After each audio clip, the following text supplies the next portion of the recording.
What's up, Steelers fans? Welcome back to another episode of Around the Burgh. I'm your host, Mitchell Wolf, here with my co-host, Shane Kubis. We're back after a little break, after I had some stuff to attend to personally. Yeah. All good, but we're Mhm. all the same. We're now back in the studio. We're talking about the Steelers. Shane, how you doing? Doing all right. Definitely been kind of weird not to do this after we've been doing it for quite a while, after taking a break. But I know it's good reason that we did and have some stuff going on too. So it's nice to get a little bit of a break. Yeah, absolutely. And, this is the middle of the summer, so it's a good time to take a break because Mm-hmm. really not that much is happening. However, there is one big piece of news which we'll talk about now extensively, and it doesn't really involve the team that much, but it Yeah. is a huge story in Pittsburgh and in the Steelers Nation in general, and that's that the naming rights for Heinz Field were allowed to lapse, and they were taken over by Acrisure, Mm-hmm. which is Yeah, for a sure. Michigan-based insurance company, and apparently, one of their primary investors is from Pittsburgh, so that's why there's a connection there. But they are now taking over the naming rights, and Heinz Field will now be known as Acrisure Stadium. And Jane, I feel like a family member of mine has died. Like I just got married last week, but I'm down catastrophically bad. It's one of those things where like you just don't think about it with the stadium like Heinz, right? Like you just know we've known it as Heinz for pretty much especially our entire lives, right? Hmm. Like we didn't have really the true Three Rivers No. transition as far as like growing up with it and then changing Hmm. over. So like this is our first experience of like what happens when an iconic stadium changes, right? Hmm. And I think my biggest problem with it is one, just Heinz Field is great. Like just that the name is always Hmm. like it's just Oh yeah. fun. That's the first thing, but also it's just change and something that we're all going to have to get used to with the Steelers, and this is something we've already started with quarterback and everything else. A lot of things are changing with this team, Hmm. and it kind of just adds that extra layer of change that I don't think is good, though. Right? Like Yes. this is not a positive Yeah. change. Like kind of on that note is I'll say like I am glad that Ben Roethlisberger doesn't have to suffer through this and playing his Yes, yeah, because games he was at definitely Acrisure upset. Stadium. So Yeah, he didn't. He and a lot of other Pittsburgh people were not a yeah, fan, and understandably. I have a lot to say about this because first things first, that I'm a big ketchup person, Oh like, yeah, me too. and obviously Heinz Heinz, 100%. Yeah, yes, Heinz and is like my friends from college like are kind of astounded by and I've even kind of matured past it in recent years. Like when I was younger, it was a real problem, um, but like I can pretty much tell and the first thing is that this is a little fun fact. If you go to a restaurant and the ketchup is served in like a little bowl or something, that's not Heinz ketchup because Heinz requires every restaurant, if you're going to serve it, it has to be in the bottle. It yeah. can be plastic, glass, whatever, it just has to be in the bottle. Mhm. So, but even that, like I can tell if you did like a blind test of them, just squirted like blind and like took blindfold off, and I could look at them, I could tell you which one is Heinz because Yeah. it's the vastly superior product, but compared to Hunts or French's or whatever other kind of bull Right. crap you want to put Yeah. on a plate. Um, so that's very frustrating for me, of course, because this is one of my, companies that is nearest and dearest to my heart in terms of Right. products that I buy and I'm very loyal to. Secondly, like you said, like there was no stronger unity between a brand and a team and a Yeah. city Yeah. in, I would argue, all of sports than Yeah. Heinz Field in the city of Pittsburgh and the Pittsburgh Steelers, because there's really no other corporately named stadium that I can think of that perfectly matched everything. Like you can Lambeau Field, like you can make the argument, but it's not corporately named. No, it's just Um, that's iconic, but not in yeah, the way that. yeah, Yeah. like Fenway or Wrigley. I guess Wrigley kind of because that as a company, but Yeah. that's been around forever. Like I guess like a modernly named corporate company that has just worked so perfectly. Hmm. No better thing because obviously, Pittsburghers love ketchup, they love Heinz, and just it's such a quick thing to say, just Heinz Field. Also, I really enjoyed like hearing a lot of Pittsburgh people saying, I'm trying to think back of how it's like Heinz Field, not Heinz Field, which Yeah. is Hmm. one of the fun little parts of the Pittsburgh accent. Absolutely. Yeah. But yeah, I mean, this is just there was the picture of them taking the ketchup bottles down today Yeah, off the that was scoreboard, heartbreaking. and I Yeah. quote I tweeted that can't saying lie. like this looks like they had the picture of one and it was like all dark maroon and it just looked dead, and like it looked like when Vision or when Thanos ripped the minds out of Vision's Yeah. skull, My and he's God. just and then I'm Wanda Lifeless. just Yeah. sitting there distraught with the Lifeless. ketchup's Yeah. body in my hands. Yeah. Yeah, That hurt a lot to see. Yeah. yeah, I couldn't. I was very distraught by that. And I mean, just Acrisure is just like what, and like I loved all the memes that are like this is just an insurance. This is a front for like something else, something very nefarious because it's just such a bland, It no-name looks like company. it, doesn't it? And I think I saw someone post something about it looks like the company from Assassin's Creed Assassin's looks. Creed, Yep, their even the logo. A and the And I'm triangle. like, Yep, yep. this I don't like any part of what's No, like I know the none of this is I good. know the Templars when I see them. There's bad juju going on there. Yeah, It's not this the is one that we lost either. It's yeah, just this isn't bad good. I energy don't right like it now. at all. It's Uh 20 years, so there's really no way they're getting out of this. no, no. The funny part of it though is like everybody's like, I'm still calling it Heinz Field, which Mhm. I might honestly too out of protest, which that really just illustrates how much Heinz Field did not Yes. need to be named Heinz Field. Like Heinz did not need to pay for this because They would just call it that, yeah. yeah. And like we were saying, like the smart thing would have been for like Hunts to really try to, pay up and take the branding. But I think there might have been actual riots. Yeah, that would have been somehow worse than the Acrisure situation because it's like you let someone else come in here with the Yeah, I catch-up mean game that and, would have like caused a January 6th style event at Heinz Field, where basically the city of Pittsburgh just storms Heinz Yeah. Field and Yeah, pretty they'd burn much. it to the ground before they'd let it be called Hunts Field or whatever. I imagine, yeah. Yeah, but yeah, so we'll just have to deal with that. I'm still going to call it Heinz Field just because I can't really. I can't imagine I'll ever like, it's just one, it's hard to say. Like, Yeah, I'll even if it's like even if I wanted to try, like, I feel like I would just get annoyed by it and just be like, "Yeah, it's Heinz, whatever." Like, it's just that doesn't help the fact either. If it no, was catchy or something, it might be a little bit yeah, easier, and but I guess like more power to them because like they're obviously getting tons of name mentions and engagement and oh, I'm whatever. But sure, yeah. Any yeah, I mean, publicity is good publicity, yeah, right? So, exactly. So, yeah. well, we'll have to deal with that. But in more team centric news, we're going to dive into some key position battles as training camp is just around the corner. It starts next week and back in Latrobe for the first time in a few years, which is great. Yes. Um, but we'll start off with the obvious one. I mean, quarterback is the big one. It's Kenny Pickett, it's Mitch Trubisky. Cam Hayward got this new podcast with ESPN, which is really cool for him. And he was Which talking. who doesn't have one? I Yeah, mean, we that's have true. one, That's yeah. true. Yeah, it's So, through Peyton Manning's production company, and right, yeah. essentially everybody got one except us. Um, Yeah. but he's is even kind of saying like both guys have their positives, and I don't think he really gave. He said like Trubisky's kind of our number one right now, which again that's kind of what we expect. We expect this Right. team to lean towards the veteran unless the rookie blows him out of the water.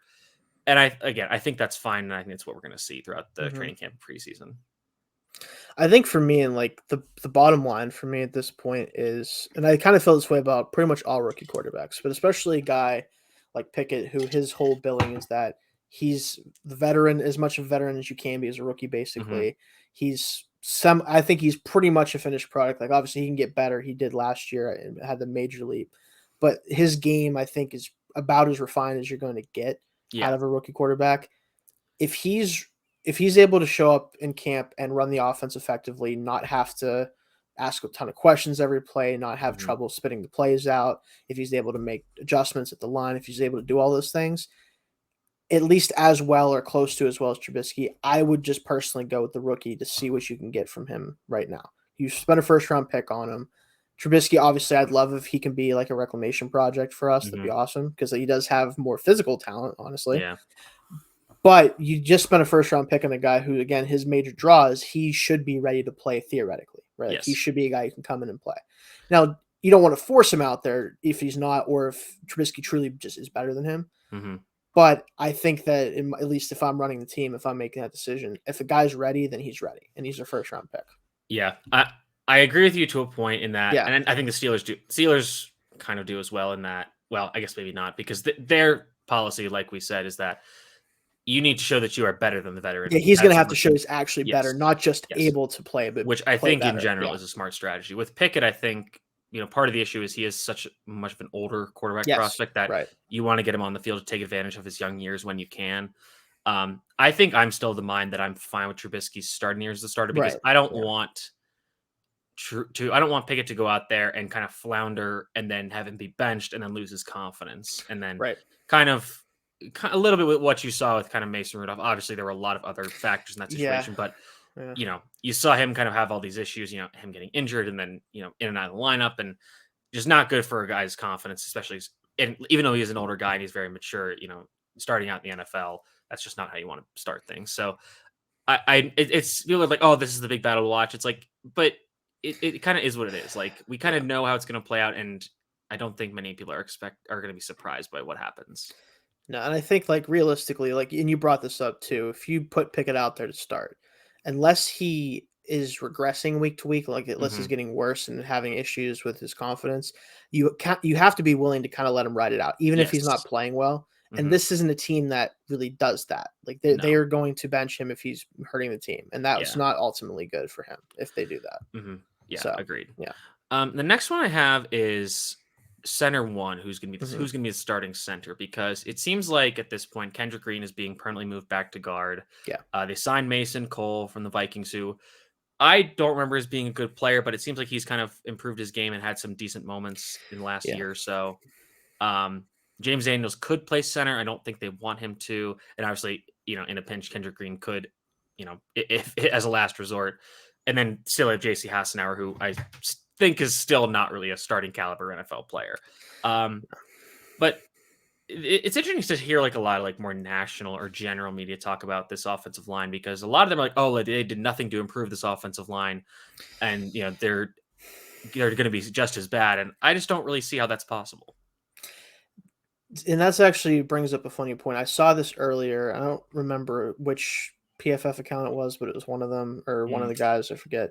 I But saw they you had called Gregus, yeah. it was a graph about the difference in offensive line play from last year to this year expected in terms of Hmm. what they added, and somehow they have us getting worse on the offensive line. Yeah. And there's a lot of problems with that. One is that we brought more talent in, and the Hmm. guys that are returning should either hopefully be better or at least as good, you'd Hmm. think, Yep. right? Whether it's Dan Moore, you hope he doesn't play worse than he does a rookie. That's Yeah. unlikely. Not that he was terrible, terrible, but and you hope that Dotson's healthy. Obviously, that's going to be a big thing for him. Even Green is probably going to be better if he has to play at all. I Hmm. can't get a Yeah. lot worse than it was at Yeah. times last year. So that confused me. But I think the biggest thing is obviously James Daniels is a Pro Bowl caliber player, Yeah. right? Absolutely. Yeah. Like that. He is Yeah, a major upgrade over Trey Turner, and I think you 100%. could argue even he might be an upgrade over the last time we saw David DeCastro play for this I team. would say so. Yeah, Yeah. from what we saw, like I said, from him last year, Hmm. especially.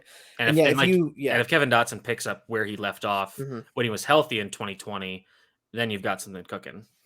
especially that tandem of guards there. Now, Yeah. like left tackle, we'll have to see with Moore, obviously, and whoever ends up at center. I think that if you were trying to create the best offensive line possible, it might have to be consideration for Daniels to play center, just because it allows you to Mm. get more guys in their guard. But I still think it's going to be Cole's job to lose at this point because Green's not coming back in. I don't think it's center. I think they know that he's a guard at Yeah. this point, and I think that's the best thing for him long term. Especially if either Dotson doesn't work out due to injury or something else, or whatever the case may be. His best chance of getting back on the field is a guard, and then Hassanar just isn't. I don't think as good of a player. Cole's a No, really he's good not. run blocker, especially. Hmm. I think he's going to be able to help out a lot there. His pass blocking, both grades from what I've seen of them, and also just watching a little bit of him, Hmm. definitely lackluster, but you're hoping a lot more moving pockets, a lot more movement there. Like he can Hmm. hold up a little bit better, hopefully, than he did with the Vikings, Yeah. especially. And that run blocking boost is the biggest thing. I think that's the biggest reason he's going to ultimately start there. Yeah, and I think ideally, like we said, if Dotson continues that upward trajectory and James Daniels plays how he's supposed to play, like those are two good guards to surround Cole Yeah. with, and that should help him Hmm. improve. And I mean, again, Chooks is Chooks. I like him a bit more than most people. I think you're kind of on the He's opposite at side of least the an coin. average right Yeah, tackle. exactly. Like Like at least he is. he's still so young that like he's Yeah. not going to probably take major leaps, but he's going to be consistently fine. Maybe not, obviously not the best like dominating run blocking right tackle, but he's fine. And Dan Moore should continue a natural progression of improving, barring injury. Yeah. So I don't think this offensive line is going to be top 10. I don't even know if it's going to be top 12 or top 14. But like if it's between like 16 and 20, and again I They'll be don't really. fine. It's hard to say because like there's so many metrics you can grade an offensive line on, and even so, like none of them really work because there aren't quote stats for offensive line It's hard. Yeah. unless you have PFF Ultimate or something. Right. Yeah. um, but I still think you're going to see an improvement to where this line is at least playing more competent than it was last year. I think you saw flashes like the Broncos game last year; they were really solid, and then even when they kind of had to mess with the lineup late last year, you think about like the Browns game, like they're putting together some solid performances. And like you said, the way this offense is going to be run now, where it's the true Matt Canada offense, what your opinions on of that regardless, Yeah. that's going to help them by moving the pocket a lot more. I remember I tweeted this out a few weeks ago about how if you looked at the true pass sets for a lot of the Steelers offensive linemen, which is basically straight dropbacks, no RPO, no Hmm. play action, they were getting really victimized on those Yes. plays. And part of that is because Ben Roethlisberger really couldn't move in the pocket. But Yeah. when you looked at their play action, compared to their all of their passing snaps, which includes play action, all that kind of stuff, they were a lot better in those. Like a lot of their bad plays came on those true pass sets, and I Yes. think that in this offense, which is really the true Matt Cannon offense, you're going to see a lot more of those boot action, which is going to take a lot off the plate of the offensive lineman and help them perform better. Yeah, and in general, like you're talking about like stats with offensive line, right? Like objectively, they can't really be a lot worse unless people get hurt. Like Mm-hmm. it was really rough to watch, especially as a run blocking unit. I mean, the pass blocking did suffer, like you said, when they actually truly dropped back and didn't do anything to kind of help them out a little bit. Mm-hmm. But if they can just give Najee a little bit more room, Mm-hmm. right? Like it doesn't have to be anything spectacular. Just give him actually identifiable holes to run through on a Mm-hmm. consistent basis. We're gonna be a top 10 run game if they can do Yeah. that. Like that's all. It doesn't have to be anything spectacular. They just have to be able to give him consistently 10, 15 times a game that he's gonna carry the ball at least. Give him a couple holes to find and go through, and he'll create the rest of the yards that he needs. Like that's Mm-hmm. what it comes down to. Yeah, exactly. All right, number 3 most important position battle, backup running back, and this is one we've talked about for a little while. At this point, it's Benny Snell's job to lose, basically. And Yeah, Mark Caboli had an interesting piece on Benny Snell I in The was about to bring Athletic. that up. Yep. Yeah, which it is hard because Benny Snell is a very likable guy. Mhm. He is good at what he does. It's just that skill set is relatively limited, and it's not very different than what just a lesser version of what Najee does.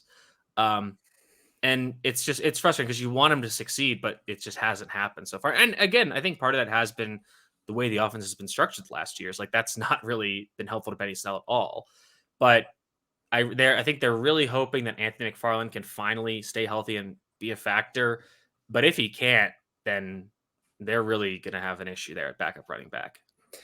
And I think the biggest problem is not just the fact that RB2 is a valuable position in the NFL because you ideally don't want your starting running back playing nearly the amount of Mm-hmm. snaps that Najee did. But if he were to get injured, right, I don't even want to Yeah. talk about it because Mm-hmm. it's basically like, well, the season's over, essentially, at least offensively. Yeah, right. Mm-hmm. Benny Snell cannot carry the load. No. He at the end of the day, like the problem with him is you can look at his statistics in games where he got a lot of carries, and that's something he talked about. Like when you get him in a rhythm and let him carry the ball, he does okay. He gets as many yards as you block for him, Mm-hmm. right? And he And doesn't. Yeah, that's some people's criticism of Najee is that he is not the most efficient runner. Like he doesn't have that extra gear like a Jonathan Taylor, or even a Nick Chubb that can bust on these big plays. And like Najee doesn't have that, and Benny Snell certainly doesn't have that. yeah, he might have the least amount of juice of any running back that Yeah. gets significant snaps in the past Yeah. 5 years. Mhm. Like, and that again, he can't control that. Just his athleticism is what it is. But the other thing too is he's not really that much of a bruiser, honestly, either in the No. NFL at this point. Like you don't see him run through people. You don't Mhm. see him break a lot of tackles. Like he just doesn't bring anything to the table that is really more than average at the end at running back Mhm. position, if that in a lot of cases. Yeah. And yeah, like if you give him enough carries, yeah, he's going to get some yards because if he gets a couple 8-yard runs and he doesn't get stuck behind the line too many times, he's going to average 3-4 yards a carry. But to me, like unless McFarland can actually show up this year and be healthy and show that he can actually carry the ball a little bit too, you have to hope that one of these undrafted kids is actually really good. Yeah. Like the kid Yeah, from Duke, I Mateo. think could be. Yeah, Mateo Durant, like I Durant. think he Mhm. could honestly be good because he does have some juice for sure. Yes. Oh yeah, absolutely. Like- He is a very different back Yeah. than anybody they have on the roster right now, which is why I think he has that chance. Mhm. If they wanted to go outside the building, I really want them to kick the tires on Wayne Gallman because Yeah, Wayne Gallman has played for a lot of teams during his career, and he's just been productive everywhere he goes. He's 6'1", he's 220, so he's a big back. He's, I don't think he's that home run threat, but he is a better pass catcher. He's a solid pass protector. He can be that third down back or just a regular, every down back spell for Najee. So like he can really do everything you want. So yeah, he's a quintessential number 2 back. Like yeah, that's exactly. his profile. It's like kind of like TJ Yeldon was for a few years. Exactly. Same kind of player where like he's not great at anything, but Mhm. he's good enough at almost everything that you don't have to take him off the field or if he can go Yes. in and do stuff for you. So Mhm. yeah, someone like that would be much more I'd feel much better about what happens if something did happen with him. Yeah, absolutely. All right, next one, and this I think if we wanted to like kind of tier these, I think the quarterback is. You could argue it's on its own tier, but Right. you could also. I think the first 3 are kind of the big ones. Yes, for sure. Because those guys are going to see significant snaps. Now we get kind of into these backups, and you kind of have a lot of guys contending for one spot. And even so, they're still going to be rotational players. So the next one I have is the safety three or the dime defensive back. For a long time, this was kind of the Cam Sutton role, but now he's being thrust into being a starter essentially. So now you're looking at guys like Train Norwood, DeMonte Casey, Arthur Mollett, um, and I guess even like Miles Killebrew on some downs if Carl Joseph can make the active roster. So a lot of bodies there, and you know, given the division they play in, the Steelers won't be using dime that much, but this is a position that we've seen that is really important for the Steelers defense when they have to go to that kind of formation. Yeah, it especially like, and we're going to continue to see this. It's been happening, like even in a division that does have the running games that we Mm-hmm. deal with and everything like that. It's still a passing league at the end of the Yeah. day, right? Like, especially when we're playing out of division, we have to have the ability to go to dime and not be a liability, right? Mm-hmm. And right off the bat, like Casey makes the most sense to me from Yeah. that position because he is a cover player. He's able to actually Yeah. truly cover. Now, whether that's him kind of being the second safety technically, and you bring Edmonds up in the box in the situation as kind of like a linebacker instead of a true safety, whether it's him playing in that middle of the field type of role, whatever it is, I think he should be the first guy off the bench in a true dime set because you're obviously expecting the pass. And then if you do want to put an extra safety out there when it's not really truly a pass situation, that's when you look at Norwood or you look at Mollett even because he's a good run defender, whatever the case may be. I do think Casey should be the first guy up off the bench though in that situation. Yeah, I think I agree because I think firstly, like this is going to be a matchup based, Yes. position. So like if they are playing a team like the Ravens, the Browns, this might be more of the Killebrew or Right. um, Joseph type. Mhm. If they're playing a team more like the Bengals, who are going to be in more of those 3 and 4 wide sets, then it might be. And even if you're going even deeper, like if your slot receiver is a small, like if they're playing the Bills, whose slot receiver now is Jameson Crowder, Mhm. that's more of an Arthur Mollett matchup. But Yeah. I think in most downs, I agree with that it should be Casey because I think the big thing about that is I think you can play him at free safety and he's good, Yes. and then that allows you to kind of use Minka as that chess piece. And again, Yes. there's been that history of him being the chess piece, but it's him being like instead of playing like outside corner and then like linebacker, it's like all right, he's gonna play deep safety, you're gonna play the slot because Yes. because playing the Bengals and like they're gonna have Tyler Border, Jamar Chase in the slot, and you need to stop them because they're really good players.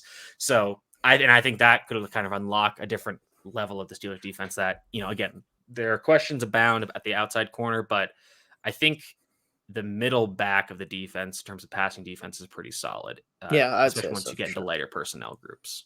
Mhm.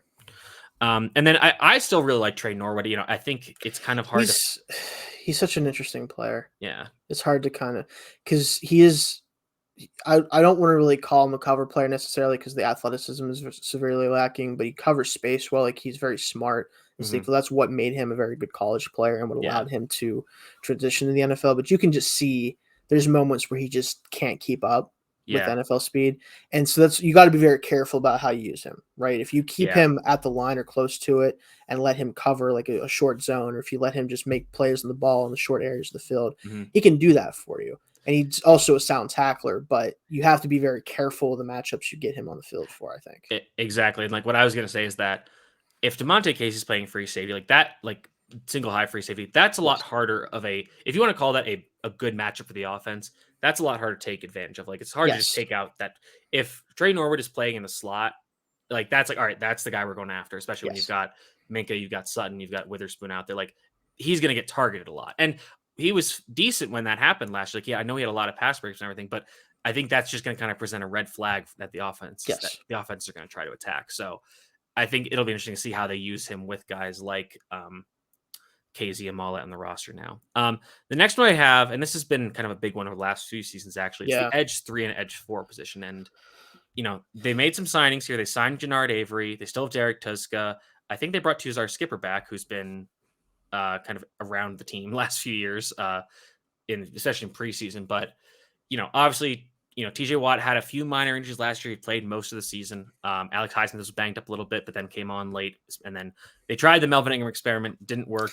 Uh, Yeah. and they had to rely on guys like Derek Tuska, Cassius Marsh, Taco Charlton. Taco had some nice Taco. plays for what it's Yeah, worth. he wasn't too bad in limited times, but Yeah, it's Taco. So yeah.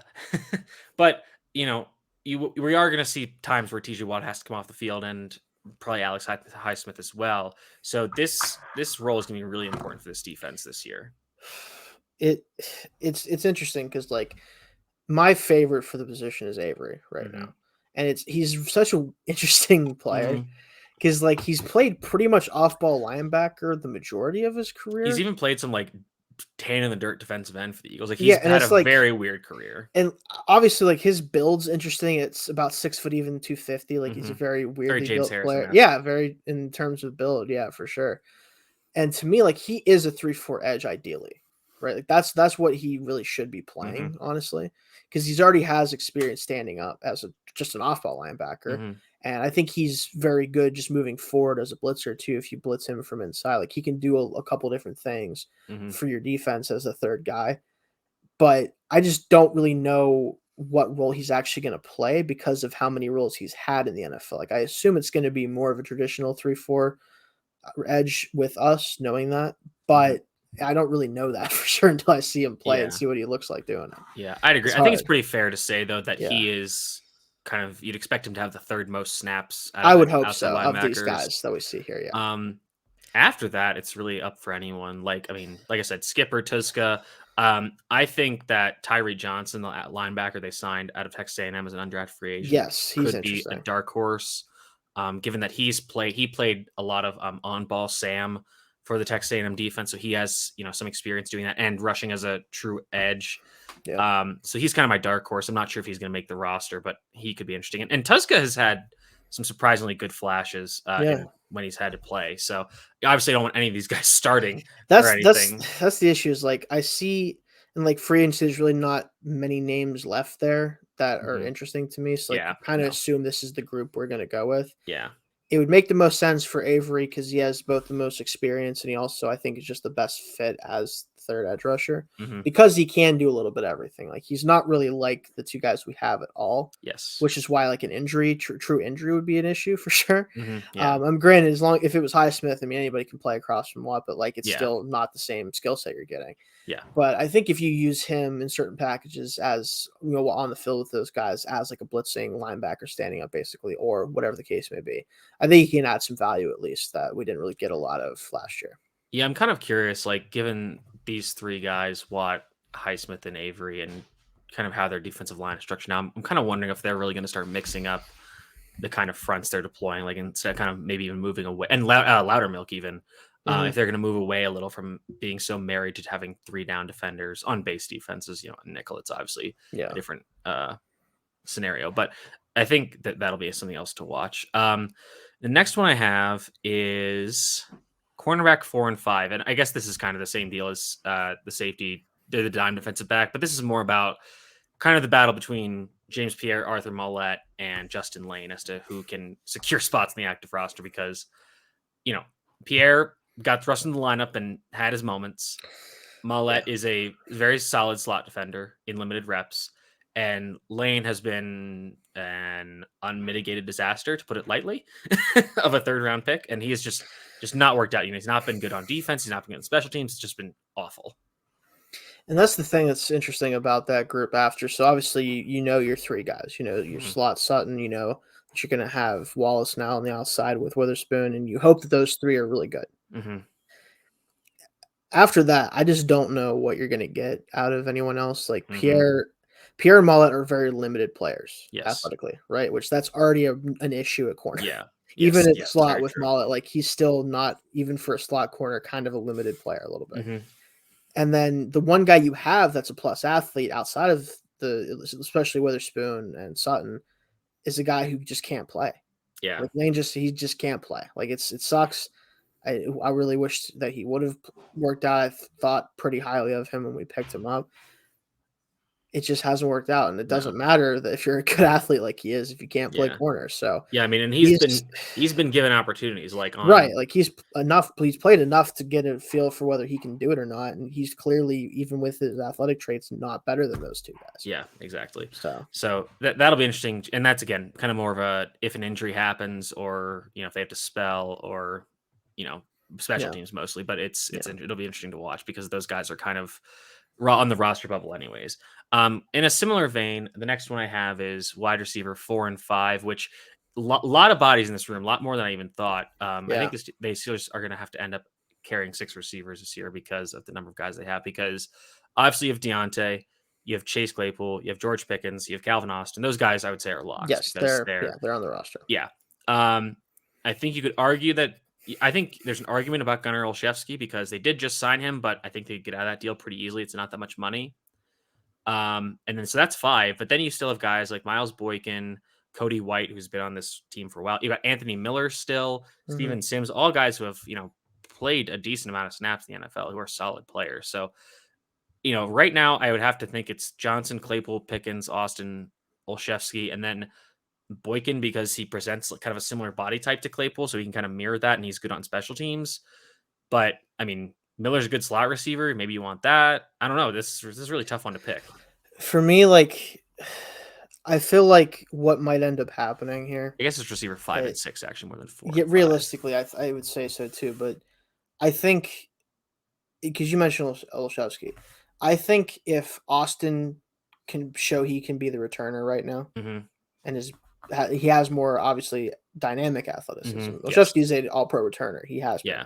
So we know he can already do it. Mm-hmm. But if Austin can show the ability to be the primary kick and punt returner as a rookie while Mm-hmm. also contributing on offense, Yeah. I think it does open up the possibility that you could see Olszewski not make this roster over a receiver who has more actual receiving ability or Mm-hmm. shown more, like Yeah. probably Anthony Miller in that case. Yeah, that's what I would think. Yeah, Yeah. and Boykin does have not only the special teams value, but he is one of the best run blockers at receiver in the NFL. Mm-hmm. Kind of hilarious how I mean that's why he even stuck around as long as he did with the Ravens, Yeah. despite not showing anything. Yeah, like most other teams would have gotten rid of him. Yeah, like because the they were like, Ravens. yeah, we can just put him out there and just block the edge. Yeah. Like, Mhm. so I think he has a role too. And again, maybe he can kind of spell Claypool occasionally, and maybe you do throw him a couple bombs. But And as yeah, you've talked obviously a lot about Claypool being that big power slot. I hope so. Yeah. But Boykin is, I think, more of that. That if that's the true X that they want, that gets vertical and attacks the defense deep and outside. That's more of Boykin's game when when he was playing well. But yeah, I think this is gonna be really interesting to see how they handle this because I think there's a decent chance that Olszewski just doesn't make the roster off the bat and they just go with Austin. Yeah, I could definitely see that happening. Okay, so the next one, I think it's the last one I have, is inside linebacker. 4 and 5 again. So you've got Miles Jack, Devin Bush, Robert Spillane, probably Buddy Johnson, and Marcus Allen. Those are kind of the 5 I have initially. And then I guess after that, it's a little weird because you still have guys like Ulysses Gilbert hanging around. You've got the draft pick, Mark Robinson. So I'm not, again, this is probably solely a special teams role, but we've seen that they have to have had to dig deep in the linebacker group before, so it could end up having this position play significant snaps.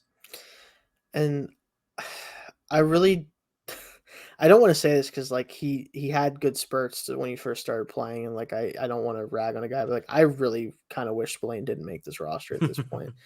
I just don't think is he capable of being a good run defender and like a special teamer? Yeah. Mm-hmm. I'd much rather, and I know this sounds hilarious to even say it, and I'm hoping that maybe me saying it'll somehow make it happen, but like I'd much rather see Ulysses finally actually play. I would just like to see Ulysses play, yeah. Because he's a better athlete for sure. And he might be mean, able to provide something maybe. if he's not hurt at this point too much. But all injuries might have brought him down to Robert Spillane's level. Maybe, yeah, and that's what you're worried about, I guess, even if he's healthy. Yeah. But like, I would much rather see a guy like him or even Mark Robinson, who's like a fresh young player. Like, yeah, I think obviously he's a 7th round pick, so it's like I don't know. That's the thing, though. I think Mark Robinson is basically brings you a lot of the same skills that Robert Spillane does, just in a younger, maybe more athletic body. Right. So that's a variable. Yeah. Buddy Johnson apparently, like I've heard, like I remember hearing like he's in really good shape this year. I would definitely like to see him a little bit. Yeah. Yes, for sure. But yeah, any other ones? I think we covered them all. And like we talked, I think on our last episode we mentioned briefly about kind of the log jam at defensive line. Yeah. But so that's at this point, I think it just depends on how many they keep. Yeah. Because like if it's 6, like we have listed here in our little write up, like. It's just there's gonna be a guy or two that's kind of left out to dry, right? Yeah. And like, if it's Montrevious Adams, because we brought that up before I know the last show we did. Like, I have a feeling he won't make it to the practice squad. Yeah, somebody else I is going think to a grab team him. will grab him up just Hmm. because he just from what he showed last year, he's enough Yes. to be like if you need like a fifth, sixth guy, Hmm. you can use him as that at Yeah. least, and he's going to produce if asked to produce. So Hmm. Yeah, and like you can't really put anybody else on the not really, no, practice that's the squad problem. because like even Loudermilk is probably going to get snatched up because he was so Someone good will, last year. yeah, someone will take him. And I think they'll probably be able to sneak Carlos Davis on there. You know, I think so. if Yeah, one team gets really decimated, he might get snatched up. But yeah, I mean, then they might have to end up carrying a lot more defensive linemen, which again, I think that could lead them to kind of experimenting with the fronts they use yeah, because you know you might have to take you might have to take one of the linebackers off the active roster to fit more defensive linemen. But in today's maybe. NFL, you don't really want to do that because you need those guys in the back seven. Ideally, yeah, you don't want to have to do that. But when you're looking at the back end of our linebacker group, that maybe it's not really that big of a loss. But Yeah. it just depends. Obviously, it depends on what they ultimately want to do and how much. I think that how much Flores influences things a little bit too would be interesting to see how they Hmm. use linebackers, especially the off ball guys. Like it, I'm not sure what to really expect from that at this point yet. So we'll have to see.